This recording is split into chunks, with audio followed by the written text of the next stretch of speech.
মৃত্যু হয়। আল্লাহ কোরআনে বলেছেন হুন্না লিবাসুল লাকুম ওয়া আনতুম লিবাসুল লাহুন্না। স্বামী হলো বিবির পোশাক, বিবি হলো স্বামীর পোশাক। জোরে করে সুবহানাল্লাহ। আল্লাহ নবী বললেন সাহাবী, এই নতুন ইসলাম কোথায় পাইছো? নতুন নতুন ইসলাম বানালে চলবে না। আমি নবী এবং আমার সাহাবী যাদের ব্যাপারে রাসূল বলেছেন তাদেরকেই আমাদের অনুসরণ করা লাগবে। জোরে কোন ঠিক কিনা? নতুন মানা যাবে? নতুন ইসলাম ঢোকেনি আপনাকে এলাকায়? হ্যাঁ বাবা ঢোকেনি? হ্যাঁ বাবা ভণ্ড বাবা শোনেন, যতই ওয়াজ হোক আরো আর চাইতে বেশি বেশি ওয়াজ হোক, কোরআনের ওয়াজ হবে, কিন্তু কোরআনের সমাজ যদি চালু না হয় একটা ভণ্ডামিও বন্ধ হবে না। ভণ্ডামি বন্ধ ওয়াজ দিয়ে হবে না, ওয়াজ দিয়ে হবে। হ্যাঁ, এই বিষয়টাই চারটা বিষয়। 1 নম্বর নামাজের উপরে কথা বলতেছি। তাহলে কি বোঝা গেল? এশা থেকে ফজর, ফজর থেকে জোহর, এই 2 ওয়াক্ত নামাজের সময় লম্বা কেন? আপনারা বলেন তো, ফজর থেকে জোহর একটা লম্বা সময় আল্লাহ আমাদেরকে দিল, দেয়নি? আবার এশা থেকে ফজর একটা লম্বা সময় আল্লাহ আমাদেরকে দিল।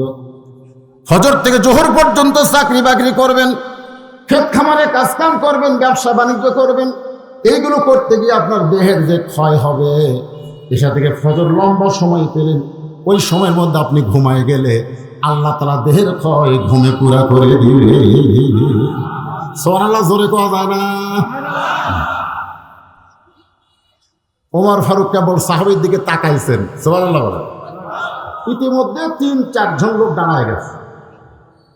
ওমর ফারুক দেখতেছে এরা তো মসজিদ নববীতে আমার পিছনে নামাজ আদায় করা মুসল্লি না, এদেরকে একটু নতুন নতুন লাগতেছে।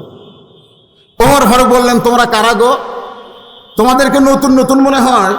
ওই 4-5 জন বলতেছে, আমির আল মুমিনিন, আমাদের বাড়ি হলো ইয়ামিন দেশে।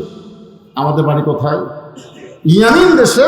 আমরা ইয়ামিন দেশের প্রতিনিধি, আপনার কাছে এসেছি অভাবী মানুষের সাহায্যের তালিকা নিয়ে। অভাবী একদল মানুষের সাহায্যের তালিকা নিয়ে আমরা আপনার কাছে এসেছি। ও দিদি কি দেখতে হুন্ডার শব্দ শোনেন? হ্যাঁ, আমার মাইকের সাউন্ড কি সবার কানে ঠিক মতো যাচ্ছে? যদি যায় তো অন্যদিকে তাকানোর তো সময় নাই। আর এই রাস্তায় যারা ভলেন্টিয়ার আছে তারা মোটরসাইকেল ওদের বললো, একটু এই জায়গা কি কোরআনের আলোচনা হচ্ছে, সেখানে এত হুইসিল দেওয়া লাগবে কেন? দিনের বেলা শোনেন, দিনের বেলা হুইসিল দেওয়া লাগে, মানুষ তো ঠাসা হয়ে গেছে। রাত্রে তো মোটরসাইকেলে আলো আছে, আলোতেই বলো। কোরআনকে একটু সম্মান দেওয়া দরকার আছে ভাইজান, একটু খেয়াল করেন। ওমর ফারুকের সামনে তালিকা দিলেন, অভাবী মানুষের তালিকা। ওমর ফারুক তালিকার প্রথমেই যার নাম দেখলেন তার নাম হলো সাঈদ ইবনে আমির। ওমর ফারুক বললেন, প্রতিনিধিরা, সাঈদ ইবনে আমির তো ইয়ামিনের প্রধানমন্ত্রীর নাম। তোমরা অভাবী মানুষের 1 নম্বরে যার নাম আমাকে দিলে তার নাম তো তোমাদের প্রধানমন্ত্রীর সাথে মিলে যায়। প্রতিনিধিরা বলতেছে, 1 নম্বর অভাবী যিনি, তিনিই বর্তমানে আমাদের ইয়ামিনের প্রধানমন্ত্রী। সুবহানাল্লাহ, হয় না? কিছুই হয় না। কি ভাবতেছে? বাংলাদেশের প্রধানমন্ত্রী, ইয়ামিনের প্রধানমন্ত্রী বর্তমান ইয়ামিন দেশের 1 নম্বর অভাবের তালিকায়। সমস্ত অভাবী মানুষের জন্য ওমর ফারুক একটা বাজেট করলেন। আর প্রধানমন্ত্রীর জন্য সাঈদ ইবনে আমিরের জন্য আলাদাভাবে একটা থলিয়া দিলেন, টাকার থলিয়া।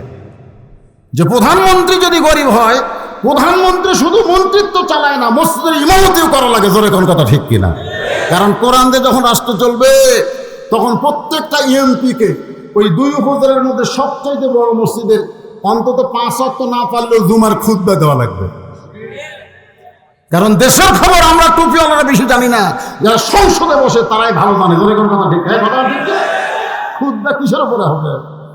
ওই 1000 বছর আগে যে ঘটে গেছে ওই কাহিনীর উপর খুতবা? বর্তমানে বাংলাদেশের দ্রব্যমূল্যের দাম কেন বাড়তেছে? রাশিয়া ইউক্রেনের যুদ্ধের কারণে না অন্য কোনো কারণে? কেন বাংলাদেশ থেকে কোটি কোটি টাকা বিদেশে পাচার হচ্ছে? এই বিষয়ের উপরে জনগণকে ইমাম সাহেব ধারণা দিবার গেলেই ইমামের চাকরি যাবে। জোরে কোন কথা ঠিক?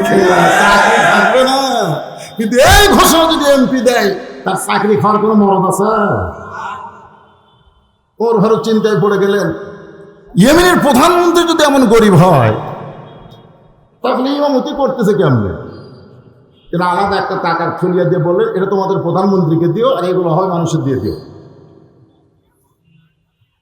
মদিনা থেকে প্রতিনিধিগুলো ফিরে এসে ইয়ামিনের সমস্ত ওই মানুষের কাছে তাদের যেটুকু পাওয়া ছিল তা পৌঁছায় দিল।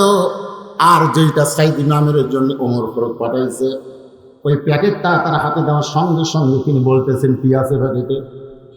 বলে, প্যাকেটের মধ্যে টাকা আছে, যেই টাকা হযরত ওমর ফারুক আপনাকে দিয়েছে। বলে, ওমর ফারুক আমাকে টাকা কেন দিল? বলে, আমরা অভাবী মানুষের যে তালিকা তার কাছে পেশ করেছি, তার মধ্যে 1 নম্বর আপনার নাম রয়েছে। 1 নম্বরে আপনার নাম রয়েছে। সাইদ জামের বলেন, আমি যে এত অভাবী এইটা কি তোমাদেরকে বলেছি? বলে, আমাদের কাজই হলো কারা কারা অভাবী এটা তালাশ করা। তা আমরা তালাশ করে দেখেছি আমাদের প্রধানমন্ত্রী আছে 1 নম্বরে। এই কথাটা হযরত ওমরের কাছে আমরা পৌঁছেছি, যার জন্য আপনাকে হাদিয়া দিয়েছিলেন। বিষাক্ত সাপ দেখলে যেমন মানুষ ভয় করে, সাইদ ইবনে আমির তেমন ভয় করলেন। তার মানে তিনি বুঝাইছেন, অভাবের মধ্যে আছি, আমি আল্লাহর উপরে আছি। যদি ওই টাকা গ্রহণ করি, যদি দুনিয়া হয়ে যায়, আল্লাহ কোরআনে বলেছেন, বাল তুসিরুনা হায়াতাদ দুনিয়া ওয়াল আখিরাতু খায়রু ওয়া আবকা।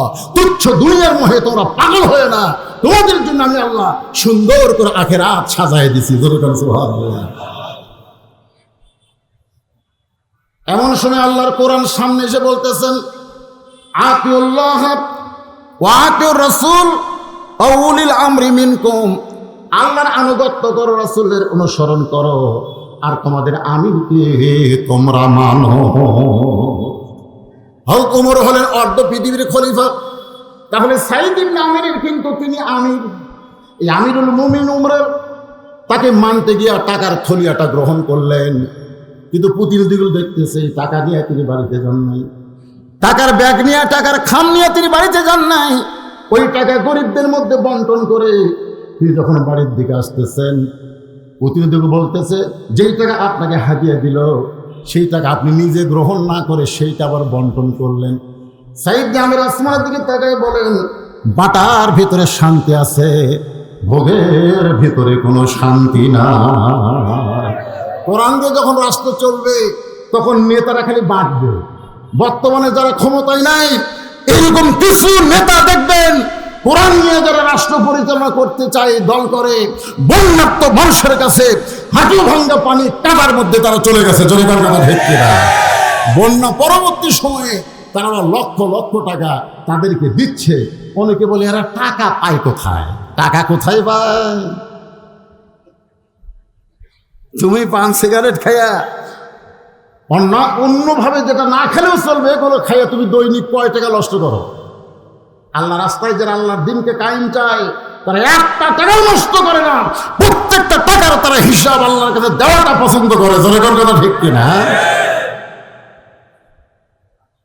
পরের বছরে একই কাম, তালিকা নিয়ে হাজির। ওদের কামই হলো অভাবী মানুষের তালিকা প্রকাশ করা।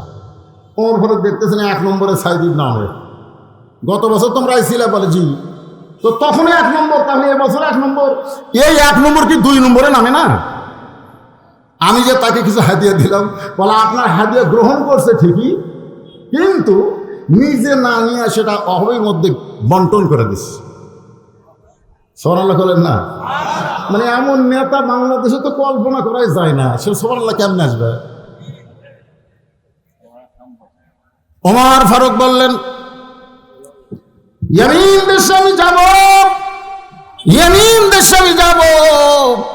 প্রতিনিধিরা বললেন, আপনি কি জন্য ইয়ামিন দেশে যাবেন? বলে, তোমাদের প্রধানমন্ত্রীকে দেখতে যাব। কেন্দ্রীয় মন্ত্রী, কেন্দ্রীয় প্রধানমন্ত্রী আসতেছে একটা প্রদেশের প্রধানমন্ত্রীকে দেখার জন্য। প্রতিনিধিরা বলতেছে, এইটা আপনি কেন করবেন? আপনি হুকুম দেন, আমরাই আমাদের প্রধানমন্ত্রীকে আপনার কাছে নিয়ে আসতেছি। কথাটা খেয়াল করবেন, আপনি হচ্ছেন গোটা অর্ধ পৃথিবীর খলিফা। আপনি একটা সাধারণ প্রধানমন্ত্রী, প্রদেশের প্রধানমন্ত্রীর কাছে কেন যাবেন? বরং আমরাই তাকে নিয়ে আপনার কাছে আসতেছি। ওমর ফারুক বললেন আতিউল্লাহ ও আতিউর রাসূল, জোরে করেন সুবহানাল্লাহ। আমি আল্লাহর আনুগত্য করি, রাসূলের ইত্তেবা করি। তো প্রতিনিধিরা বললেন কেমনে? বলে আমরা রাসূলের সামনে একদিন বসা অবস্থায় ছিলাম, কিছুক্ষণ পরে যখন নামাজ শুরু হলো আসরের, জোরে করেন কোন নামাজ? আল্লাহ রাসূল ইমামতি করার পরে সাহাবীর দিকে মুখ ঘুরে বয়ান করবেন, এমন সময় রাসূল দেখেন পিছনে একজন মুসল্লি দাঁড়ায় আছে, একটু সবার পিছনে। আল্লাহ রাসূল বললেন এজলেস, বসো। সাহাবী বলছেন হুজুর আমি তো বসবারই চাই, কিন্তু বসলে তো আপনার নূরানি চেহারা আমি দেখতে পাই না, এই জন্য আমি দাঁড়ায় আছি। হুজুর আমি একটা রাখাল হুজুর। ওই লোকটা বলতেছে আমি উর্দুম্বা চালাই, ঠিক সেই মুহূর্তে বেলাল আজান দিচ্ছে। আজান দেওয়ার পরে অত দূর থেকে দৌড়ে দৌড়ে সে অজু করে আপনার পিছনে নামাজে দাঁড়াইতে একে শেষ কাতারে আমার জায়গা হয়ে গেছে। শেষ কাতারে আমি জায়গা পাইছি, নামাজ আপনার পিছনেই পড়েছি, কিন্তু আপনি যখন কথা বলতেছেন সেইটা আপনার পবিত্র চেহারা না দেখলে আমার কথা শোনা তৃপ্তি হয় না। আল্লাহ রাসূল সঙ্গে সঙ্গে কথা বন্ধ করে দিলেন, কথা বন্ধ। রাসূল বললেন তোমরা একটু ফাঁকা হতো। সাহাবেরা সবাই ফাঁকা হলো। ওমর ফারুক চিন্তা করতেছে রাসূল হয়তো ওই সাহাবীকে বলবে আয় এই ফাঁক দিয়ে আমার কাছে আয়। কিন্তু ওমর ফারুক অবাক কাণ্ড, এই ফাঁক দিয়ে রাসূল সাহাবীকে না দেখে রাসূল নিজেই হেঁটে হেঁটে ওই সাহাবীর কাছে গেলেন, জোরে খান সুবহানাল্লাহ। সাহাবীর কাছে গিয়ে বুকের মধ্যে নিয়ে বলতেছে তুমি রাখাল হতে পারো, তুমি উট দুম্বা চড়াবার পারো, তুমি শেষ কাতারে নামাজ পড়তে পারো, কিন্তু তোমার কলিজার মহব্বতে এতই পাওয়ার আমি রাসূলকে ভিতরে রাখে নাই, বরং তোমার কাছে পৌঁছায়া দিছে।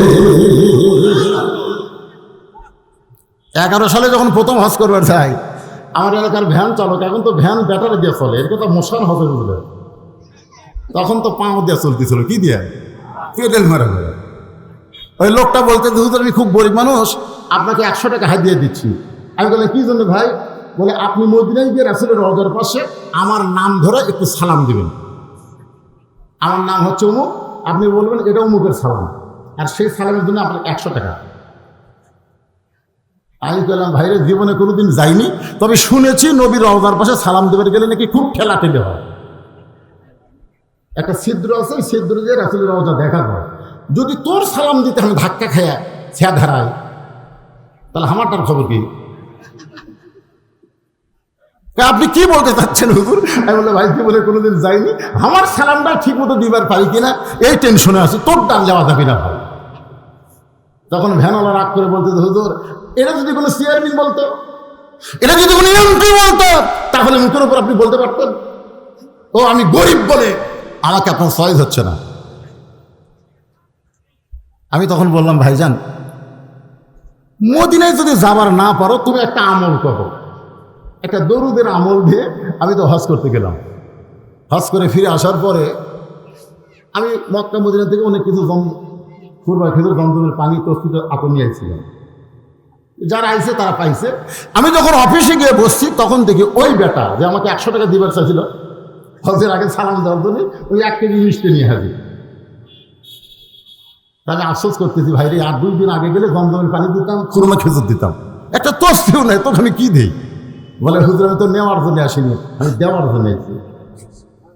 1 কেজি মিষ্টি খান। আর কি জন্য মিষ্টি খাবো?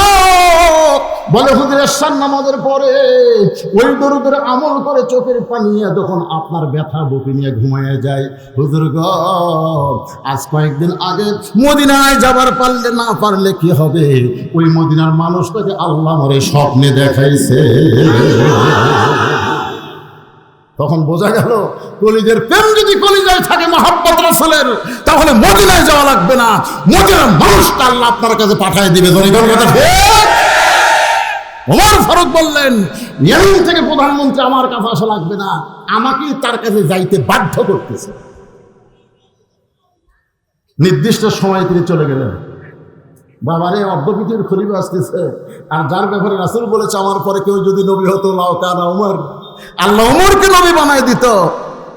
আজকে বাংলাদেশের জশ্নে জুলুস পালন হয়, 12 তারিখে ঈদে মিলাদুন নবী ঘোষণা করে। জনগণ কথা ঠিক কিনা? ঈদে মিলাদুন নবী কি রে? এটা দেওয়ালের ঈদ, দেওয়ালে দেওয়ালে বিশাল সাইনবোর্ড, আশিক রাসূলের পক্ষ থেকে সব ঈদের সেরা ঈদ, সব ঈদের সেরা ঈদ ঈদে মিলাদুন্নবী। ওই সব কপালে দেখলাম মিছিল করতেছে, ঢিং ঢাং বাদ্যের তালে তালে, কপালে কলেমা আর গায়ে হচ্ছে রাসূলের রওজার ছবি দিয়ে একটা গেঞ্জি বানাইছে। মিছিল করার পরে কপালের কলেমার ওটা খুলে ওই গায়ের গেঞ্জি খুলে সব ডাস্টবিনে ফেলে দিয়ে গেছে। ওরা ফেসবুকে সাপ্লাই করতেছে, ফেসবুকে দিয়েছে, দেখো আশেখ রাসূলের কাণ্ড দেখো। মিছিল করার মধ্যে ওরা নবীর মহব্বত সীমিত করেছে। ফজর পড়েনি, জোহর পড়েনি, এক ওয়াক্ত নামাজ পড়ে না শয়তানের দল। আশেখ রাসূল কয় সেই অর্ধ পৃথিবীর খলিফা, আবার নবীর পরে নবী হওয়ার যোগ্যতা রাখে সেই মহামানব আসতেছে ইয়ামিন দেশে। সুবহানাল্লাহ বলেন। একটা কালো বজ্র শীত আপনাদের কাছে আসবে, তাতেই যদি মানুষ ঘন্টার পর ঘন্টা দাঁড়িয়ে থাকে ওয়াজ শোনার জন্যে, আর ওমর ফারুক যাচ্ছে, মানুষের আকর্ষণ কম না বেশি? ওমর ফারুকের কথা মতো না, নিজেরাই আগ্রহের ফলে বিহালাকে টেস্ট করছে, টেস্ট। ওমর ফারুক টেজে গিয়ে দেখে হাজার হাজার মানুষ দাঁড়িয়ে আছে। হযরত ওমর বললেন, রে ইয়ামিনের জনগণেরা, মদিনা থেকে যার মহব্বত আমি ইয়ামিন দেশে এসেছি, সেই প্রধানমন্ত্রী সাইদ ইবনে আমের কোথায়? এত বড় টেজ বানাইছো আমাকে দেখার জন্যে, অথচ আমি দেখার জন্য এসেছি। সোনা বলে, তোমরা আমাকে দেখার জন্য উঁচু টেজ বানাইছো, আমি টেজ বানাই, আমি এসেছি তোমাদের প্রধানমন্ত্রী সাইদ ইবনে আমেরকে দেখার জন্যে। তোমাদের প্রধানমন্ত্রী সাইদ ইবনে আমের কোথায়? সঙ্গে সঙ্গে হাজার হাজার মানুষের ভিতর থেকে সাইদ ইবনে আমের দুইখানা হাত এভাবে তুলে বললেন, ইয়া আমির আল মুমিনিন, আমি জনগণের মাঝখানে দাঁড়িয়ে আছি। ইন্না সলাতি পড়েন, ইন্না সলাতি ওয়া নুসুকি ওয়া মাহইয়ায়া ওয়া মামাতি লিল্লাহি রাব্বিল আলামিন। ওমর ফারুক এভাবে চোখের সামনে হাত দিয়ে কানলেন, চোখের সামনে হাত দিয়ে কানলেন। কি জন্য কানলেন? ইন্নাল্লাহা ইয়ামুরুকুম আন তুআদ্দুল আমানাতি ইলা আহলিহা ওয়া ইযা হাকামতুম বাইনান নাস আন তাহকুমু বিল আদল। জোরে কোন সুবহানাল্লাহ। একটা প্রধানমন্ত্রী জনগণের মাঝখানে। প্রধানমন্ত্রী কার মাঝখানে? ভোটের আগে না ভোটের পরে? আগে। প্রধানমন্ত্রী হওয়ার আগে না প্রধানমন্ত্রী হওয়ার পরে? আমাদের বাংলাদেশের যত নেতা ভোটের আগে জনগণের সাথে থাকে, ভোট হয়ে গেলে জনগণের কাছে আসবার চায় না। যদিও আসে, আগে পুলিশের গাড়ি, পিছনে পুলিশের গাড়ি, মাঝখানে নেতার গাড়ি। এতুয়া নেতা, আর প্রধানমন্ত্রী হয়তো কোনো খবরই নেই। ওমর ফারুক চিন্তায় পড়ে গেছে, যেই প্রধানমন্ত্রী জনগণের মাঝখানে হাত বাড়ায় দিচ্ছে, যেই প্রধানমন্ত্রী জনগণের মাঝখান থেকে হাত বাড়ায় দেয়, এই প্রধানমন্ত্রী কেবলমাত্র আল্লাহ ছাড়া অন্য কারো ভয় তার কলিজার মধ্যে নাই। জনগণের কথা ঠিক কিনা? ওমর ফারুক বললেন, আমি মদিনা থেকে কেবলমাত্র তোমাকে দেখার জন্য এসেছি, তুমি একটু আমার কাছে আসো, আমি তোমাকে একটু বুকের মধ্যে নিবার চাই। সাল্লাল্লাহু বলেন। সাইদ আমের ওয়াউলিল আমরি মিনকুম আয়াতকে সম্মান জানায় যখন জনগণের মাঝখান থেকে ওমর ফারুকের দিকে আসতেছে, ঠিক এমন সময় ইয়ামিনের কিছু কিছু লোক বলতেছে, আমির আল মুমিনিন, আমাদের প্রধানমন্ত্রীকে আপনি বুকের মধ্যে নিবার চান, তাকে শুভেচ্ছা স্বাগতম জানাবার চান, কিন্তু আমাদের প্রধানমন্ত্রীর বিরুদ্ধে আমাদের 4টা অভিযোগ আপনার কাছে রয়েছে। এখনো কিন্তু কাছে যায়নি, কেবল যাচ্ছে। ইতিমধ্যে বলতেছে আমাদের প্রধানমন্ত্রীর বিরুদ্ধে, পক্ষে না বিরুদ্ধে। যে লোকটা থলিয়া পাট টাকা পাইয়া অহবির মধ্যে বন্টন করে দেয়, যে লোকটা জনগণের মাঝখান থেকে প্রধানমন্ত্রী হাত বাড়ায়, সেই লোকটার বিরুদ্ধে অভিযোগ। ওমর ফারুক চমকে গেলেন। আমাদেরও চমকে যাওয়ার কথা। 50 বছর যেই ব্যক্তিটা কোরআনের হক তাফসীর করলো, ধরে খাওয়ার কথা ঠিক করে, যে ব্যক্তিদের হাতে হাজার হাজার অমুসলিম ইসলাম গ্রহণ করলো, সেই ব্যক্তির বিরুদ্ধে কিন্তু অনেকটু চিন্তা করার দরকার আছে না? ওমর ফারুক চিন্তায় পড়ে গেলেন যে অভিযোগটা কি রকম হবে। অভিযোগ 2 রকম হবে। একটা অভিযোগ হলো, এক মুসল্লি এসে ইমামকে বলছে, হুজুর এই মুসল্লির বিরুদ্ধে আপনার কাছে আমার অভিযোগ। ইমাম বলে, অপরাধ কি? বলে, প্রত্যেকদিন ফজরের নামাজের সময় আমার জানলার ডাক দেয়। নাম কয়নি? ওইটা শোনার পরে আমার ঘুম ভাঙেনি, কিন্তু এই আমার জানলাম ফেল থাকবে, এর বিরুদ্ধে আমি অভিযোগ করলাম। আপনারা বলেন তো এটা কি ওর বিপক্ষে গেল না পক্ষে থাকলো? এইটা তো তোর ভালো রে পাগলা, তোর নামাজে ডাকতে নিয়ে আসে, তুই তার বিরুদ্ধে অভিযোগ করলি। শাশুড়ির কাছে জামাই অভিযোগ করছে শ্বশুরের বিরুদ্ধে, শ্বশুরের বিরুদ্ধে অভিযোগ করছে আম্মা, আব্বার বিরুদ্ধে আমার অভিযোগ আছে। কি অভিযোগ? আমাকে জোর করে চা খাওয়ায়, আমি খাওয়াই না, মিষ্টি খাওয়া। শাশুড়ি ফেলে হাজার ভাই, এইটা একটা অভিযোগ হলো? ওমর ফারুক ঠিক একই চিন্তা করতেছে, অভিযোগ যদি হয় এই মাত্রার হবে। তিনি বললেন, কি তোমাদের অভিযোগ? ইয়েমেনের জনগণের ভিতর থেকে একজন প্রতিনিধি বলতেছে, এক নম্বর অভিযোগ হলো প্রতিদিন কার্যালয়ে দেরি করে আসে। আমাদের প্রধানমন্ত্রী কার্যালয়ে আসে ঠিক, কিন্তু সময় মেনটেন করে না, দেরি করে কার্যালয়ে আসে। এটাই হলো আমাদের এক নম্বর অভিযোগ। দুই নম্বর অভিযোগ হলো মাঝে মধ্যে কার্যালয়ে বেহুশ হয়ে পড়ে যায়। আমাদের প্রধানমন্ত্রী মাঝে মাঝে কার্যালয়ে কাজ করতে করতে বেহুশ হয়ে পড়ে যায়। আমাদের প্রধানমন্ত্রীর বিরুদ্ধে তিন নম্বর অভিযোগ হলো আমাদের প্রধানমন্ত্রী হঠাৎ একদিন আসে না।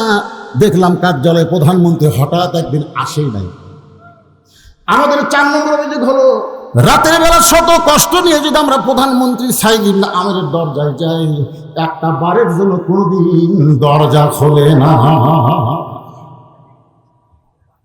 ওমর ফারুক বললেন, এই সাইদ ইবনে আমের, জনগণ যে তোমার বিরুদ্ধে চারটে অভিযোগ করলো, তুমি খালি একটা বারের জন্য বলো অভিযোগগুলো মিথ্যা। কারণ আমি মদিনা থেকে যেই মহব্বত নিয়ে ইয়ামিনে আইছি, এখন পর্যন্ত সেই মহব্বত আমার কলিজায়। তুমি খালি বলো জনগণের অভিযোগ মিথ্যা, তাহলে আমি তোমাকে টেজের উপরে নিয়ে বুকের মধ্যে নিবার চাই। সাইদ আমের এইভাবে আঙ্গুল তুললেন, এই আশহাদু আল্লা ইলাহা ইল্লাল্লাহ পড়েন, আশহাদু আল্লা ইলাহা ইল্লাল্লাহ ওয়া আশহাদু আন্না মুহাম্মাদান আবদুহু ওয়া রাসূলুহু। ইয়া আমিরুল মুমিনিন, আপনি যদি বিচারক শেষ হতেন, আপনি যদি শেষ বিচারক হতেন, তাহলে আমি বলতাম অভিযোগগুলো মিথ্যা। কিন্তু আপনি তো আসল বিচারক নন। আসল বিচারক হলো কে? আলাইসাল্লাহু বিআহকামিল হাকিমিন।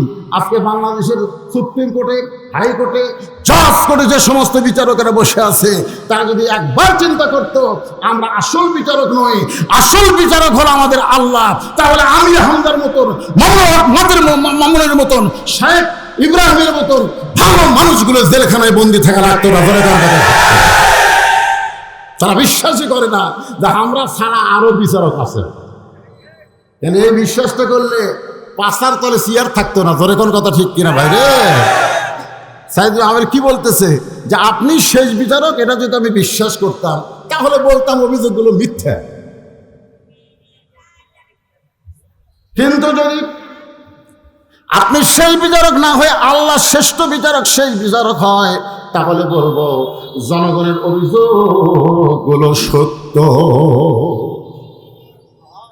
জনগণের অভিযোগগুলো কি? সত্য। ওমর ফারুক বললেন, তাহলে তোমাকে তো আমি বুকের মধ্যে নিবার চাই, এই বুকে নেওয়া কি আমার হবে না?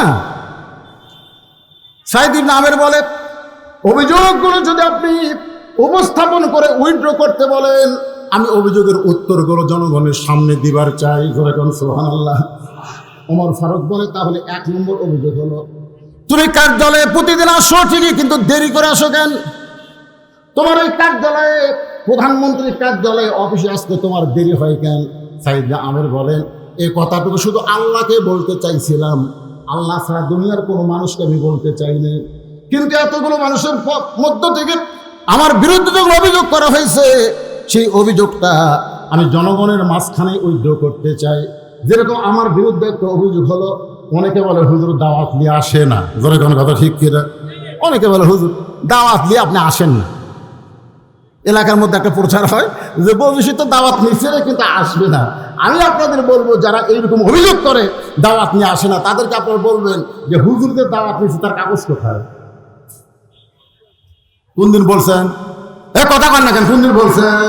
বলেন নাই। মানে ওই অভিযোগগুলোই আপনারা সত্য মনে করছেন, আসলে বলছি দাওয়াত নিয়ে আসেন। এতগুলো মানুষের মধ্যে যখন অভিযোগ করা হয়েছে আমি প্রতিদিন কার্যালয়ে দেরি করে আসি, কেন দেরি করে আসি, এটা জনগণের মধ্যে বলার দরকার আছে না নাই? জনগণ আছে না? আমি শুধু বলতে চাইছিলাম কাকে? আল্লাহ। সাইয়েদনা ওমর বলেন, প্রতিদিন কার্যালয়ে দেরি করে আসার 1 নম্বর কারণ হলো যে পোশাক আপনি আমার গায়ে দেখতেছেন, এই পোশাক আমি পরে প্রতিদিন কার্যালয়ে আসি। কিন্তু আমিরুল মুমিনিন, আজকে আমার দিকে লক্ষ্য করে তাকায় দেখেন, আমার শরীরের পোশাক আপনি দেখতে পাবেন, আমার চেহারা আপনি দেখতে পাবেন, কিন্তু আমার আভ্যন্তরীণ কিছু বিষয় আছে যেটা দুনিয়ার কেউ জানে না, সেটা আমার আল্লাহ জানি আর আমি জানি। যে কথা কাউকে বলতে চাচ্ছিলাম না, কিন্তু অভিযোগ যখন এসেই গেছে বলা দরকার। আমি যখন যৌবন বয়সে বিবাহ করতে চাই, কারণ একটা বয়স আছে, রাসূল বলেছেন সেই বয়সে বিবাহ করো, না করলে তোমার দ্বারা খারাপ কিছু হওয়া সম্ভব। আজকে আমাদের বাংলাদেশের 13 বছর ছেলেকে যৌবনে পা পড়ায় দিছে এই টাচ মোবাইল। জোরে করে কথা ঠিক কিনা? এই মোবাইল কিন্তু ছেলেরা যৌবন পাওয়ার আগেই যৌবন পাইয়া দিছে। আমাদের ছেলেগুলো এইভাবে যদি চলতে থাকে যে 22 বছর আগে তাকে বিয়ে করান যাচ্ছে না, 13 বছরে যুবক হচ্ছে, সরকার নিয়ম হলো 22 বছর। 22 বছর পর আপনি বিয়ে করাবেন ঠিকই, কিন্তু আপনার বলেন তো, টাটকা বিয়ে করে থিয়া কেউ মানুষের যায়? এখন যায় টাটকা বউ থিয়া কেউ ডুবে যাবি? কি তুই গেছে রাধে দা হক এত কাম হবি না? কামাই করে গেছে, বউ বুঝতে পারছে খোঁজা মরদ গাড়িয়া মরদ না থাকাই ভালো। বইয়ের নামে অ্যাকাউন্ট করছে, সমানে অ্যাকাউন্টে টাকা পাঠায়।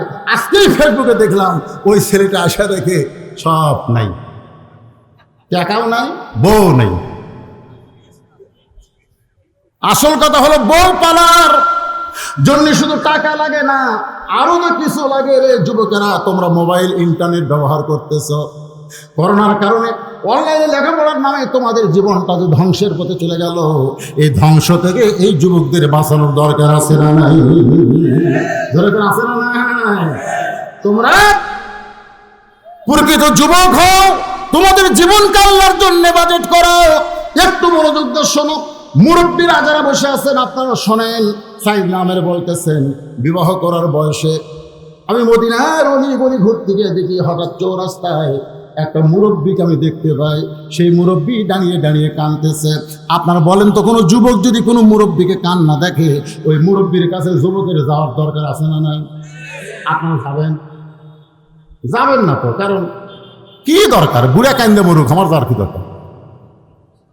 কিন্তু একজন যুবক যদি মুরব্বীর কাছে যান, তাহলে আপনি যৌবনের স্বাদ বুঝতে পারবেন। 2 বুড়া গল্প করতেছে আর 2 যুবক রাস্তা দিয়ে যাচ্ছে। এক বুড়া বলতেছে, তোমার 2 এর খবর কি? বলে কাছে কাছে। আর 2 এর খবর কি? জোরে জোরে। আর 2 এর খবর কি? 3 হয়ে গেছে। 2 যুবক কয়, 2 বুড়া কি গল্প করে? বোঝা যায়নি, দূরে থেকে বোঝা যাবে না, কাছে যায়। এবার কাছে গিয়ে বলতেছে, ও দাদারা আপনারা কি গল্প করতেছেন? ও যে আপনাকে বললো 2 এর খবর কি, আপনি বললেন কাছে কাছে। তখন বলতেছে, ভাই ও আমাকে বলতে তোমার 2 চোখের খবর কি? আমি বললাম কাছে কাছে দেখি, দূরে দিনে। তারপরে বলতেছে, তোমার 2 কানের খবর কি? আমি বললাম জোরে জোরে বললে শুনবার পাই, আস্তে করে শুনি না। তারপর আমারে বললো, তোমার 2 পায়ের খবর কি? বলে এখন 3 হয়ে গেছে ভাই, লাঠি ছাড়া হাঁটতে পারি না। যুবকেরা দেখতেছে, ঠিকই তো চাই, আমাদেরও একদিন এমন অবস্থা হবে। যেরকম ঠিক কিনা ভাই? তাহলে যুবকেরা মুরব্বীদের কাছে যাওয়ার দরকার আছে না নাই? এবার সাইয়েদনা ওমর বলেন, আমি যৌবন অবস্থায় ওই মুরব্বীর কাছে গিয়া বলতেছে, মুরব্বী কানবেন, ঘরের মধ্যে কানবেন, রাস্তায় এমন করে কানবেন কেন? আপনার যদি কান্দার শখে হয়, দরজা জানলা বন্ধ করে কানবেন আল্লাহর কাছে। রাস্তায় কান্দা আপনার কি লাভ হবে? মুরব্বী বলতেছে, আল্লাহর কাছে বহু কানছি, কাম হয়নি। আল্লাহর কাছে বহু কানছি, কাম এই যে রাস্তায় কানতেছি। আল্লাহর দয়া আমি চাই না, আমি দুনিয়ার কোন যুবকের একটু দয়া চাই। সাইয়েদনা ওমর বলে, এটা কি মুরব্বীরা, কার দয়া চায় না? আল্লাহর দয়া চাই না, আমি একটু যুবকের দয়া চাই। মুরব্বী বলে, আল্লাহর দয়া চায় না কেন, চান না কেন? বলে বহু চাইছি আল্লাহর কাছে, গোপনে তাহাজ্জুদ পড়ে নামাজ পড়ে আল্লাহর কাছে কাঁদছি, কিন্তু কাম হয় না। এই জন্য আল্লাহর কাছে না কান্দে রাস্তায় কাঁদতেছি। তোমার কি দয়া হয়েছে?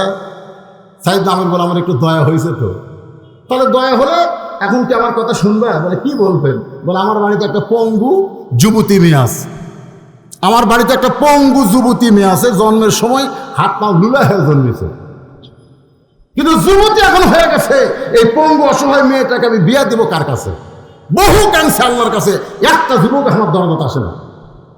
আজকে রাস্তায় কাঁদতেছি, তোমার কি দয়া হয়? সাইয়েদনা ওমর বলে, আমিরুল মুমিনিন, ওই মুরব্বীর চোখের পানি মুছে দেওয়ার জন্য আমি সেই পঙ্গু অসহায় মেয়েটাকে বিয়ে করলাম। সাইয়েদনা ওমর বলেন, ওই পঙ্গু মেয়েটাকে বিয়ে করার পরে তার হাত লুলা হতে পারে, পা লুলা হতে পারে, কিন্তু তার গর্ভ লুলা নয়। আল্লাহ তার গর্ভটা বাচ্চা ধারণের শক্তি দিয়া দিছে। গর্ভ কি না লুলা, বোঝেন না? ঠিক আছে, হাত পাও নাই, গর্ভ নেন, তা না। সেই গর্ভ থেকে এই 5 বছরে আল্লাহ আমাকে 3টা সন্তান দান করেছে। জোরে গান কয়টা? 5 বছরে 3টে। অথচ আল্লাহ কোরআনে বলেছে একটা সন্তান হওয়ার পরে ওই সন্তানকে কমপক্ষে 2 বছর দুধ পান করানো লাগবে। জোরে গান কয় বছর? কথা গান কয় বছর? 2 বছর দুধ পান করানো লাগবে। তাহলে 2 বছর করে পরে নিলে 6 বছরে 3টা সন্তান হতো, কিন্তু 5 বছরে আল্লাহ আমাকে 3টা সন্তান দিয়েছে। তার মধ্যে একটা হলো এক সময় হয়েছে, আর 2টা হলো যমজ সন্তান। এই 3টা সন্তান ছোট ছোট আমার, আমি সকালবেলায় ওদের জন্য জবের রুটি তৈরি করি, সেই রুটি তা দিয়ে ভাজি তরকারি তৈরি করে আমার ছোটো ছোটো বাচ্চাদের খাওয়ায়। কারণ ওদের মা খাতে পারে কিন্তু খাওয়ার পারে না, খেলা আফসোস করে। আমি এখন সন্তানদের খাওয়ানোর পরে, আমার বউটাকে খাওয়ানোর পরে, আমার সংসারের যত কাজকাম রয়েছে সমস্ত কাজকামগুলো শেষ করে আমি যখন কার্যালয়ে আসি, হয়তো ঘড়িতে একটু দেরি হয়ে যায়, একটু সময় হেরফের হয়ে যায়। আমি ইচ্ছা করে দেরিতে আসি না, আমার বাড়িতে এরকম অসহায় অবস্থা রয়েছে কারণ একটু দেরি হয়ে যায়। হাজার হাজার জনগণ কাঁদতেছে, ওমর ফারুক কাঁদতেছে, সমস্ত জনগণ বলে, আমিরুল মুমিনিন, আমাদের প্রধানমন্ত্রী সাইয়েদনা ওমরের বাড়িতে এমন কষ্ট আছে, এমন অসহায়ত্ব আছে, যদি আমরা জানতে পারতাম তাহলে কোনোদিন বলতাম না কার্যালয়ে দেরি করে আসে। আজকে যখন জানতে পারলাম তাহলে সর্বসম্মতিক্রমে আমরা 1 নম্বর অভিযোগকে উইথড্র করে নিলাম। লিল্লাহি ওমর ফারুক বলে, সাইয়েদনা ওমর, তোমার 1 নম্বর উইথড্র। এখন থাকলো কয়টা? জোরে কোন কয়টা? ভাইরে, একজন নেতা, সৎ নেতা, আমরা যে বলি না আল কোরআনের শাসন চাই, সৎ লোককে দেখতে চাই। জোরে কোন কথা ঠিক কিনা? কারণ সমাজে সৎ লোক আছে না? না, দেখেন। ওমর ফারুক বললেন যে ঠিক আছে, কার্যালয়ে দেরি করে আসে বুঝতে পারলাম, কিন্তু হঠাৎ কার্যালয়ে কাজ করতে করতে বেহুশ হয়ে যাও কেন কানতে কানতে? তোমার কি মির্কি ব্যারাম আছে নাকি? শরীয়তের কিতাবে আছে, মির্কি ব্যারাম যে ব্যক্তির থাকবে সে যদি মুফতিও হয়, হাফেজা হয়, আলেম হয়, তাও তাকে ইমামতি চাকরি দেওয়া যাবে না। ইমামতি চাকরি দেওয়া যাবে না, কারণ নামাজ পড়ানোর পরে যদি মির্কি ব্যারাম ওঠে, এই ব্যারাম তো ওঠার কোনো সময় নেই। দেখুন যার মির্কি ব্যারাম ওঠে যাচ্ছে, যাতে এই ধরক দেখছি কাত হয়ে পড়ে যাবে। তো যদি ইমামের মির্কি ব্যারাম থাকে, শরীয়তের মশলা হলো তাকে দিয়ে আর ইমামতি করান যাবে না। কারণ কখন যে ব্যারাম হবে তার ঠিক নাই। ও বেটা সামনে গেছে, আমরা ইক্তেদা শুরু করছি, ওর মির্কি ব্যারাম শুরু হয়ে গেছে। তো মসজিদের ইমামতি করা যদি শরীয়তে জায়েজ না থাকে, তাহলে একটা প্রদেশের গভর্নর হওয়া, প্রধানমন্ত্রী হওয়া তোমার তো চলবেই না। তোমার কি মির্কি ব্যারাম আছে? সাইয়েদনা ওমর বলে, আমিরুল মুমিনিন, আমার কোনো মির্কি ব্যারাম নাই। আমি মাঝে মধ্যে কার্যালয়ে কাজ করতে কেন বেহুশ হয়ে যায়, এটা যদি শুনতে চান তাহলে আপনার ধৈর্য ধারণ করতে পারবেন না। আমার জীবনে এমন একটা কষ্টের গল্প আছে, যে গল্পটা আমার মনে হইলে আমি আর স্থির থাকতে পারি না, আমি কাঁদতে কাঁদতে বেহুশ হয়ে যাই। আপনারা বলেন তো, সমস্ত সাহাবীদের আগ্রহ বাড়ছে না কমছে? সমস্ত মুসলমান আগ্রহ বাড়ছে না কমছে? ওমর ফারুক বললেন, কি এমন দুঃখের ঘটনা তোমার জীবনে ঘটে গেল যে এটা মনে হলেই কাঁদতে কাঁদতে তুমি বেহুশ হয়ে যাও? সেই ঘটনা কি আমাদের শোনান যায় না? সাইয়েদনা ওমর বলে, তাহলে শোনেন। আমি যখন মুসলমান হইনি, ওই সময় মুসলমানের কোরআন একজন হাফেজকে মক্কায় এনে হত্যা করা হয়েছে। আসলে একজন হাফেজ না, 10 জন। যেরকম কয়জন? 10 জন। আমি যে জায়গায় এই হাফেজগুলোকে হত্যা করা হয়েছে ওই জায়গাটা আপনাদের দোয়া আমাকে স্বচক্ষে আল্লাহ দেখার তৌফিক দিয়েছে। নবী যখন হিজরত করে মদিনায় গেছে, আপনারা মনে করেন যারা কোরআনের শত্রু তারা কিন্তু বসে থাকে। নবী গেছে গেছে, কিন্তু নবীর শত্রুতা তাদের কমেনি, বরং মক্কায় গিয়েও তারা নবীকে হত্যা করবার চাইছে। ধরে কোন কথা ঠিক করি।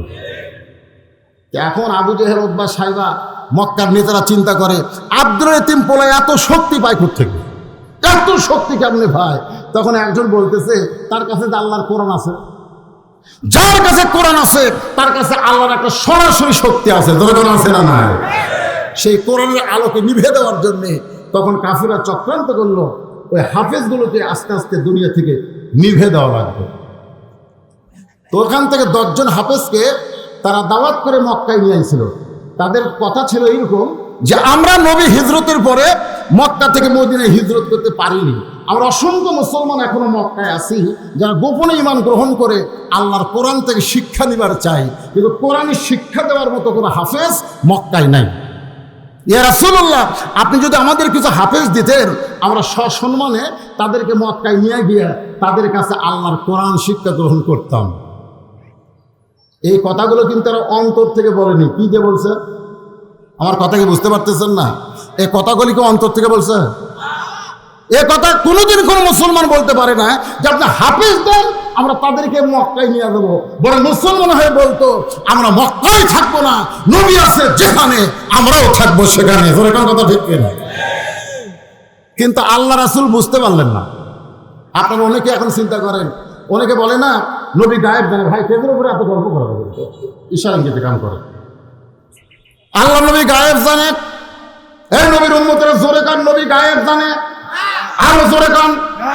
এই যারা ভণ্ড তারা কয় নবী গায়েব জানে। নবী যদি গায়েব জানতো এভাবে নবীর সঙ্গে ধোঁকাবাজি করতেছে। নবী তো বলতে পারতো মিথ্যা কথা বলিস কেন? এখন মক্কার কোনো মুসলমান নাই, তোরা মিথ্যা কথা বলতেছিস। যখন আয়েশার গলার হাড় হেরে গেল তখন আয়েশা সম্পর্কে, উম্মাহাতুল মুমিনিন সম্পর্কে নবীর ক্ষেত্রে একটা ঘটনা একজন মুনাফিক করে ধরলো। এই ঘটনাকে বলা হয় ইফকের ঘটনা। ধরে কারণ কিসের ঘটনা? নবী যদি গায়েব জানতো তাহলে বলতো তুই মুনাফিক, আমার আয়েশার এই অবস্থা হয় নাই। কিন্তু নবী গায়েব জানা বলে আয়েশার কাছ থেকে একটু সরে গেলেন, তারপরে আল্লাহ কোরআন নাযিল করলেন। এখান থেকে বুঝে গেল আমার নবী জানে না যতক্ষণ আল্লাহ না জানায়। নবী বললেন খায়রুকুম মান তাআল্লামাল কোরআন ওয়া আল্লামাহ।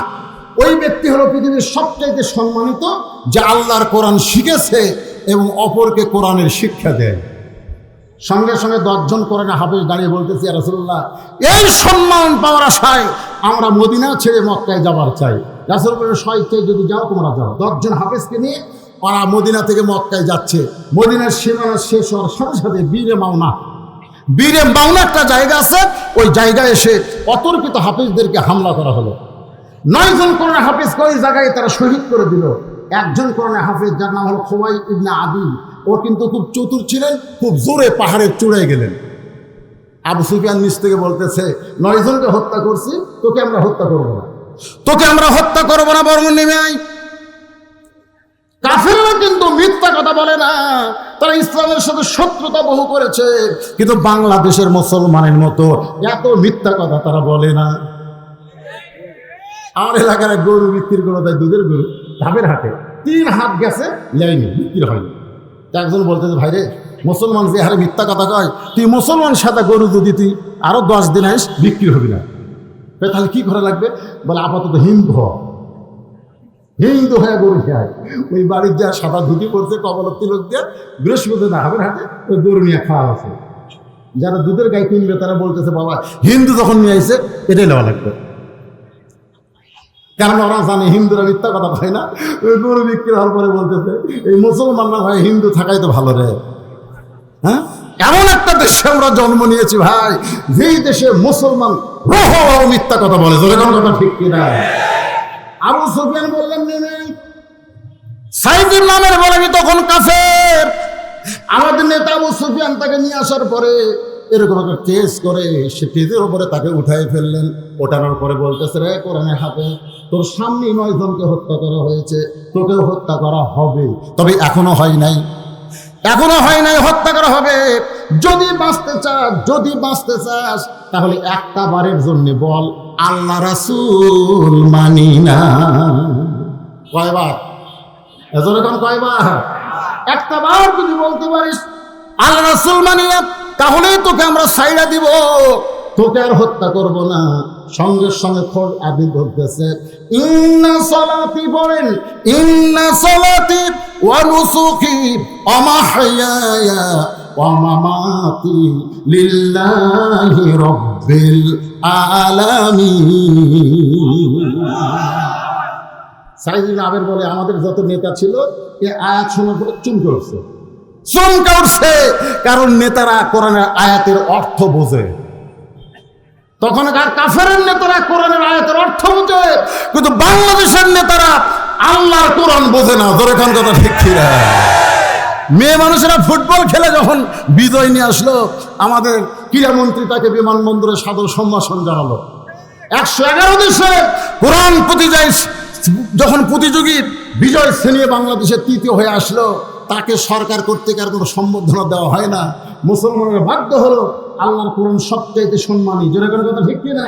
এই কোরআনকে যে বিশ্বের বুকে সম্মান দিয়ে আসলো, তাকে আমরা অভ্যর্থনা জানাতে চাই। বাধ্য হয়ে সরকার পরে তাকে আবার বাইতুল মুকাররমে একটু স্বাগতম দিছে। বহু বছর পরে বাংলার মুসলমান এটা দেখতে পাইছে। জোরে কোনো ঠিক কিনা? এটাকে আমি বলি লাজে লোহা। আপনাদের এটার ভাষা কি? লাজে লোহা কুকুর, আমাদের বগুড়ার ভাষা। এমনি না, আবু সুফিয়ানের মতো মুসলমান। আবু সুফিয়ান কিন্তু মুসলমান হয়েছে। যুদ্ধের সময় অনেক হিন্দুরা কিন্তু কলেমা পড়ছে। আমাদের এলাকায় যুদ্ধের সময় মুসলমানের সাথে হিন্দুরা কলমার জিকির করছে বেশি। যুদ্ধের 9 মাস ওরা মাথার টুপি দিছে, দাড়ি তার খুঁট ঠেকায়নি। ও বলতেছে এটা বিএনপির স্লোগান নয়, এটা তার ব্যক্তিগত স্লোগান। এই স্লোগানে আমরা বিব্রত বোধ করি, বিব্রত।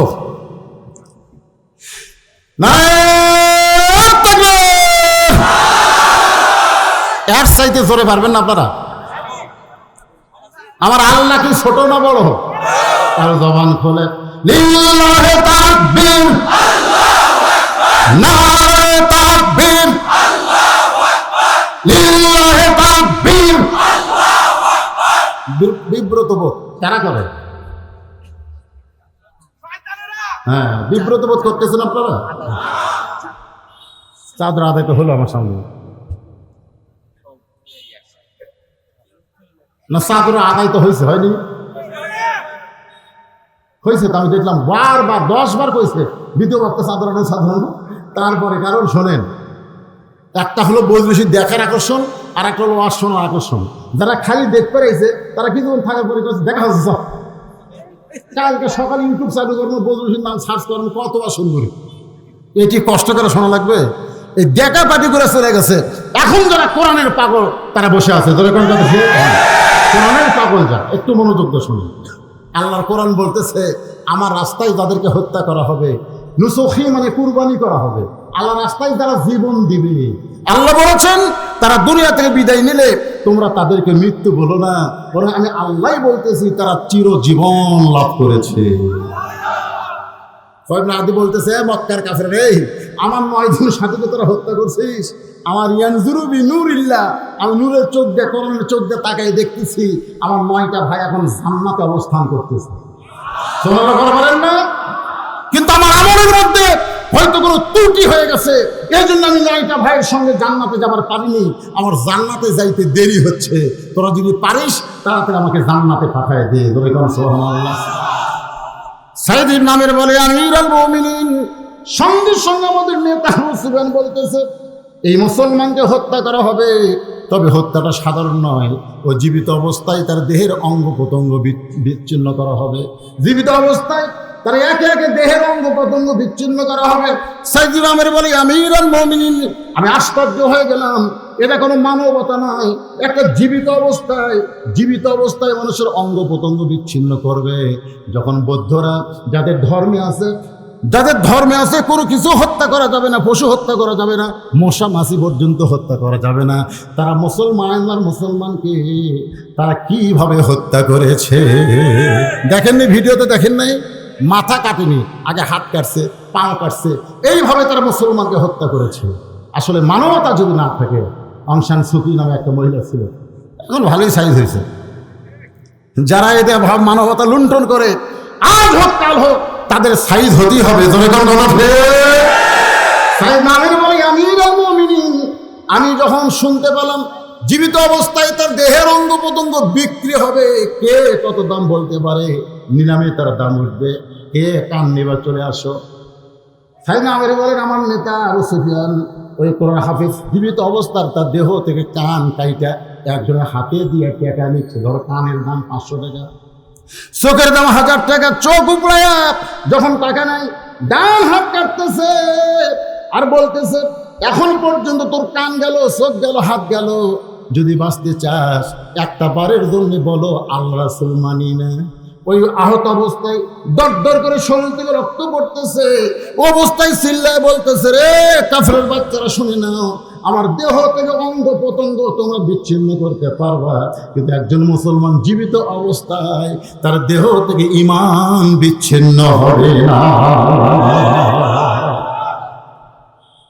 তাকে যখন হত্যা করা হলো আমি কাফেরদের সাথেই ছিলাম, সবাই যখন চলে আসে আমিও চলে আসলাম, কিন্তু রাত যখন গভীর হয়ে গেছে আমার বিবেক বলতেছে যেই মানুষটাকে এইভাবে হত্যা করলো, হত্যা হওয়ার পরেও মানুষ আল্লাহ রাসূল ছাড়লো না, এটাই তো ইসলাম রে, এটাই তো ধর্ম রে, এগুলো একটাও ধর্ম না।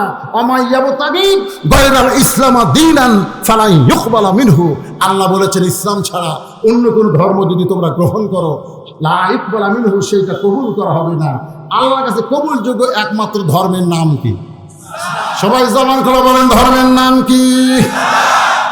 সাইদ নামের বলেন গভীর রাত্রে ওই মুসলমান পড়ে আছে, তার কান পড়ে আছে, হাত পড়ে আছে, মানে ওরা তো খেলা খেলে চলে গেছে।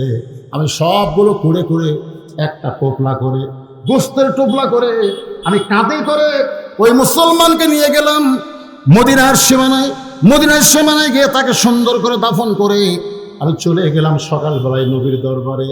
আল্লাহ নবী আমার দিকে তাকায়া চোখ দুইটা পানিতে টলমল টলমল করতেছে, আমাকে বলতেছে একজন মুসলমানকে জান্নাতে নিয়ে গেল কিছুক্ষণ আগে, আর একজন মুসলমান জান্নাতে যাওয়ার জন্য দরজায় পা দিয়েছে। সাইদ নামের বলেন ইয়া রাসূলুল্লাহ আপনি কি জানেন? রাসূল বললেন মা হাদান ইয়াদখুলুল জান্নাত ইহাব্বা ইয়ারজি ইলাদ দুনিয়া ওয়ালা হুম আলাল আরদি মিন শাইইন ইল্লা শাহীদুন ইয়া তামান্না ইয়ারজি ইলাদ দুনিয়া ফায়ুক্তাল আশারা মাররাতান লিমা ইয়ারা মিনাল কারামাতি রাওয়াহুল বুখারী কিতাবুল মাগাজি। আল্লাহ রাসূল বললেন আল্লাহ রাস্তায় শহীদ করা হওয়ার পরে ওই শহীদদেরকে যখন জান্নাতে রাখা হয় ওরা খালি দুনিয়াতে আসার জন্য ছটফট করে। আল্লাহ বলে এই তোদেরকে জান্নাত দেওয়া হয়েছে দুনিয়াতে যাবার শেষ কেন? ওরা বলবে আল্লাহ দুনিয়া জান্নাতে কোনো শান্তি পাচ্ছি না, আল্লাহ আমরা দুনিয়াতে যাবার চাই। আল্লাহ বলে জান্নাতে থাকার পরে দুনিয়াতে কেন যাবে? ওই শহীদ ব্যক্তিরা বলবে শাহাদত যে কি সৌন্দর্য, শহীদ হওয়ার সময় যে কি মজা, এরা যারা শহীদ হয়েছে তারাই বুঝতে পারে। ফায়ুক্তাল আশারা মাররাতান কম করে হলে আমরা 10 বার শহীদ হব, 10 বার শহীদ হব, বারবার শহীদ হব, কিন্তু জান্নাতে থাকতে চাই না। ধরে কর না সুবহানাল্লাহ। তাহলে শাহাদাতের মধ্যে কি শান্তি, যেই শান্তি জান্নাতে পাওয়া যায় না। আর বাংলার মুসলমান অন্যায়ের বিরুদ্ধে প্রতিবাদ করতে চায় না। ভাইস্তা একটা আপন ভাইস্তা, ভাইয়ের বেটা রাস্তার পাশে বসে থেকে মোবাইলে তার প্রেমিকের সাথে গল্প করতেছে। 10 মিনিট 20 মিনিট গল্প করে, চা চা হয়ে কিছু বলবি না, শয়তান কি গল্প করিস না। ও দেখে আর কয় এখনকার ছেলে পেলে এরকম হবে, ভাস্তা নষ্ট হয়ে যাচ্ছে, অত চাচা বলতেছে এখনকার ছেলেরা এরকম হবে। রাস্তা দিয়ে অনেক মানুষ গেছে, সবাই ভাবতে চাচাই যখন গেছে কিছু কয়নি, আর আমি কি করবো? ওই দোষের মধ্যে থাকবো, যা করে করে গেছে। মানে অন্যায় দেখলে নিষেধ করার মতন মানুষ আমাদের বাংলাদেশে এখানে জলজান্ত শত শত মানুষ দাঁড়ায় আছে। ইউটিউবে আইছে, ভাইরাল হয়েছে যে মানুষ তাকে কুড়াল দিয়ে কুপায়ে মারতেছে, এই শত শত মানুষ দাঁড়ায় দেখতেছে, প্রতিবাদ করার মতন মানুষ নাই। জোরে গান ঠিক কিনা? জিজ্ঞাসা করা হচ্ছে প্রতিবাদ কেন হচ্ছে না? বলে ওরা ওই দল। ওরা সরকারি দল, ওদের সাথে প্রতিবাদ করা যাবে? ওরা সরকারি দল, তুমি আল্লাহর দল হও। শক্তি নেই সরকারের না আল্লাহর, এটা আল্লাহর দুনিয়ায় প্রমাণ হয়ে যাবে। ওরা সরকারি দল, তুমি কার দল? আল্লাহর হবার না পারলে শয়তানের দল হও। তো রাস্তাতে সবাই গেছে, কিছু কয়নি। ওই রাস্তাতে কুত্তে যাচ্ছে, কুত্তে বোঝেন না? কুত্তে চিন্তা করে, কুত্তার কিন্তু চিন্তা আছে। এক মুয়াজ্জিন আমার কয়, হুজুর সারাদিন কুত্তা ঘুম পাড়ে, আমি যে 5টা বার আজান দেই ওই সময় লোকমা দেয়। মানে যখন আল্লাহু আকবার কই, ওরা কুত্তাকে দৌড়াচ্ছে, মানে আমার আজান কুত্তার ওই শব্দ মাইক্রোফোন দিয়ে মানুষের কানে কানে যায়। কে মুয়াজ্জিন আজান দেয়, কুত্তা ভুলে গেল। তো হুজুর এই কারণ কি? আমি মুয়াজ্জিনকে বললাম, ভাইজান তুমি আজান বুঝো? বলে হুজুর আজান কি? আমি তখন কোরআন থেকে বললাম, ওয়ামান আহসানু কাওলাম মিম্মান দাআ ইলাল্লাহ ওয়া আমিলা সালিহান ওয়া ক্বালা ইন্নানী মিনাল মুসলিমিন। ওই ব্যক্তির চাইতে উত্তম কোনো ব্যক্তি নাই যেই ব্যক্তি 5 বার আল্লাহর আজান দেয়, দাওয়াত দেয়। কার দাওয়াত? আজানের চাইতে ভালো দাওয়াত আছে? অথচ তোমার বেটার খবর কি? হ্যাঁ, মুয়াজ্জিন কয়, আমার বেটার খবর লেখি করবেন হুজুর? তুমি তো আজান দাও বাবারে, তোমার বেটা কি 5 ওয়াক্ত নামাজ পড়ে? না, জুমার দিনে সবার শেষে এসে আগে যায়। এই শালাক তো মানুষ করতে পারলাম না হুজুর। আমি বললাম, তোমার বেটা তুমি শালা করেছো, মানুষ করতে পারলা না। যতক্ষণ মানুষ না করে আজান দিবে ততদিন কুত্তা লোকমা দিবি। কারণ কুত্তা জানে আমি কুত্তা হতে পারি, কিন্তু বেনামাজি হইনি। বেনামাজির চাইতে কুত্তা অনেক ভালো। তো বেনামাজির বাপ হয়ে আজান দেয়, আর বেটা নামাজ পড়ে না, তোর লোকমা কে দিবি রে? তারপর কি মনে করেন কুত্তার বুদ্ধি রে? তো সবাই রাস্তায় যায়, ওই মোবাইল খেলে করতেইছে ঘন্টার পর ঘন্টা, কেউ নিষেধ করে না। কুত্তা দেখতেছে, দেখি আমি কিন্তু করে পারি। কুত্তা যার পিঠে শুঙ্গিছে এরকম মারবে না, ওই তাও মোবাইল করে। এমন প্রেমের মধ্যে পড়েছে, কুত্তা বাম ঠ্যাং তুলে পেশাব করে দিছে। যে পেশাব করে দিছে তখন আর হুঁশ আছে। আজকে আমাদের সমাজের অবস্থা তাই, অন্যায় দেখলে আমরা কেউ প্রতিবাদ করি না। ধরে কোন কথা ঠিক? রাস্তা দিয়ে বেপর্দা নারী যাই, আপনি গ্রামের একজন মাতব্বর, আপনি মুরব্বী, আপনি হালিসাব মা হিসেবে আপনি তাকে সতর্ক করেন। বন্ধুকে ভাড়া নিয়ে এসে আপনার বউকে সতর্ক করার কোনো দরকার নাই। নবী তার নিজের মেয়েকে সতর্ক করছেন, অনেক মাহাজান বলছে। আল্লাহ রাসূল ফাতেমাকে ডাকতে বলেন, মা তুমি বিশ্ব নবীর মেয়ে বলে তুমি জান্নাতে যাবা, এ কথা কখনো মনে করো না। তুমি হাসান হোসেনের মা বলে জান্নাতে যাবা, আলীর স্ত্রী হয়ে জান্নাতে যাবা, এই কথা কখনো মনে করবো না। জান্নাতে যদি যাবার চাও তাহলে জান্নাতের আমল করে তোমাকে জান্নাতে যেতে হবে। যদিও আস্থা শুনেছেন, আমার মা বোনদের জন্য বলতেছি। ফাতেমার বয়স মাত্র কয় বছর? 9 বছর। 9 বছর হাতের মধ্যে 2টা চুরি দিয়ে মুসকি মুসকি হাসতেছে। আমাদের মতন বাবা হলে আমরা কি বলতাম? মা পুরানো হয়ে গেছে, সামনে মার্কেট থেকে নতুন চুরি আনা দেবো, তোর হাত ভরে চুরি দেবো মা। যে একটা আদর করতাম, দেখি কেমন লাগতেছে। কিন্তু আল্লাহ রাসূল হাতে চুরি দেখে আর ঘরে ঢুকলেন না, ঘর থেকে বেড়ে গেলেন। মেয়ে ভালো তো চিন্তা করতেছে, আব্বা ঘরে ঢুকলো না, আমাকে মা বলে আদর করে তাও করলো না। বাইরে গিয়ে বারান্দায় দেখে নবীর চোখ দিয়ে দর দর করে পানি পড়তেছে। কি হয়েছে বাবা এমন করে কাঁদেন কেন? রাসূল বলে, ফাতেমা যে দুনিয়াতে সাজবে মা, আল্লাহ তার আখিরাতের শ্বাস কমায়া দিবে। আর ওয়াজ করা লাগবে? এই মেয়ে যদি বোঝে আর ওয়াজ করা লাগবে? যে দুনিয়াতে সাজবে আল্লাহ তার আখিরাতের শ্বাস কমায়া দিবে। সঙ্গে সঙ্গে ফাতেমা হাতের চুরি খুলে ফেলে দিচ্ছে। নবী বুঝবার পারছে মেয়েটা আমার খুব রাগ করছে। ফেলা দেওয়ার সাইজে কিন্তু বোঝা যায়। যদি চুরি খুলে রাখা দিত, ফেলে দিছে। ফেলা দেওয়া আর রাখা দেওয়া দুইটাকে এক। কথাটা দুইটাকে এক। নবী দৌড়ে গিয়ে চুরি 2টা করে জামার পকেটের মধ্যে ঢুকালেন, কাছে ডাকলেন, মা আসো। ফাতেমা যখন কাছে আসছে, নবী কপালে চুমা দিলেন।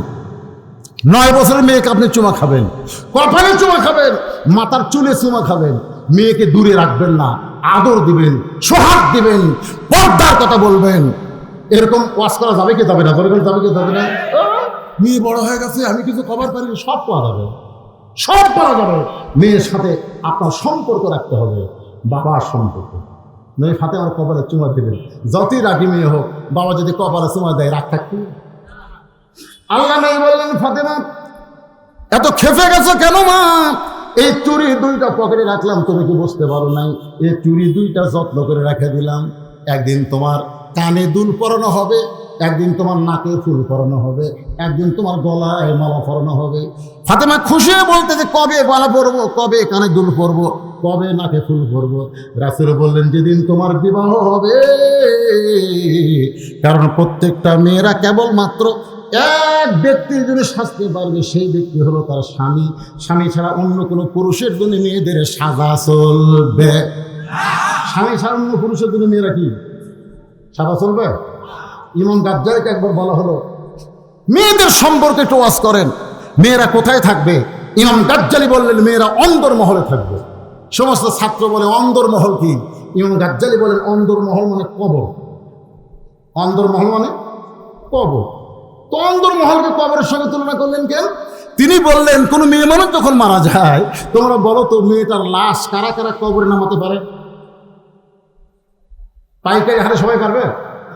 শালি মরে গেলে দুলা ভাই, মুন মরে গেলে চাচাতো ভাই, খালাতো ভাই, মামাতো ভাই, চেরাতো ভাই, কোনো ভাই না পারবে? সহোদর ভাই পারবে। সহোদর ভাই যাদের সঙ্গে বিয়ে বসা হারাম, কেবলমাত্র তারাই অন্দরমহলে যাওয়া পারবে।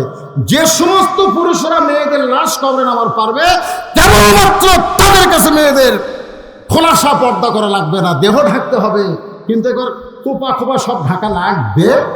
আর বাদ বাকি সমস্ত পুরুষের জন্য মেয়েদেরকে পর্দা করার বিধান আল্লাহ দিয়ে দিচ্ছে।